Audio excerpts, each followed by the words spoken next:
राज ठाकरे आणि संजय राऊतांमध्ये 10 दिवसात 3 बैठका झाल्याची माहिती सूत्रांनी दिली आहे। शरद पवार संजय राऊतांमध्ये बैठक काल झाल्याची देखील माहिती समोर येते। युतीत राष्ट्रवादीला घेता येईल का याची चाचपणी सुरू आहे का असं देखील सूत्रांकडून कळतं। या संदर्भात अधिकची माहिती देत आहेत आपले प्रतिनिधी गिरीश कांबळे। गिरीश, काय सांगाल? राज ठाकरे संजय राऊतांमध्ये 3 बैठका झाल्यात असं सूत्रांकडून कळतं।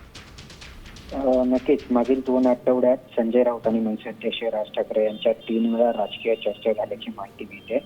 मनसे आणि शिवसेनाची युती आहे ते आता चर्चा पुढे जात असल्याची आपल्याला माहिती मिळते। याशिवाय 2 भाऊ एकत्र येत असताना दुसरीकडे शरद पवार राष्ट्रवादी काँग्रेस पक्षाचे देखील अध्यक्ष शरद पवार यांच्या सोबत देखील संजय राऊत यांनी भेट घेतल्याची माहिती मिळते। त्यांच्यासोबत देखील ठाकरे गटाची चर्चा सुरू असल्याची माहिती मिळते आणि या 2 भावांमध्ये कुठेतरी राष्ट्रवादीला देखील सोबत घेता येईल का याची देखील चाचपणी सध्या केली जाते। मुंबईत जरी राष्ट्रवादीची एवढी ताकद नसली तरी पुणे असेल, पिंपरी चिंचवड असेल, इतर महानगरपालिका असेल, जिल्हा परिषद असेल, त्या ठिकाणी शरद पवार गटाची देखील ताकद आहे। त्यामुळे त्यांना 2 भावांसोबत या युतीत समाविष्ट करता येईल का याबाबतची देखील चाचपणी सध्या केली जात आहे।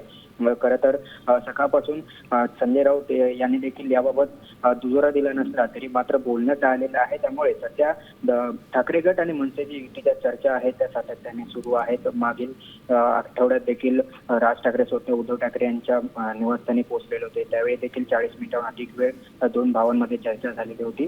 युतीच्या चर्चा आहे त्या हळूहळू आता पुढे जात आहेत आणि या फेऱ्या दिवसागणिक वाढत नक्कीच गिरीश, धन्यवाद दिलेल्या या सविस्तर माहितीसाठी। मोठी बातमी म्हणावी लागेल। शरद पवार संजय राऊतांमध्ये देखील काल बैठक झाली होती आणि आता युतीत राष्ट्रवादीला घेता येईल का याची चाचपणी सुरू असल्याची देखील शक्यता वर्तवण्यात येते। आता isakal.com आहे देशातील नंबर 1 ची मराठी न्यूज वेबसाईट। प्रत्येक अपडेटसाठी isakal.com ला नक्की भेट द्या।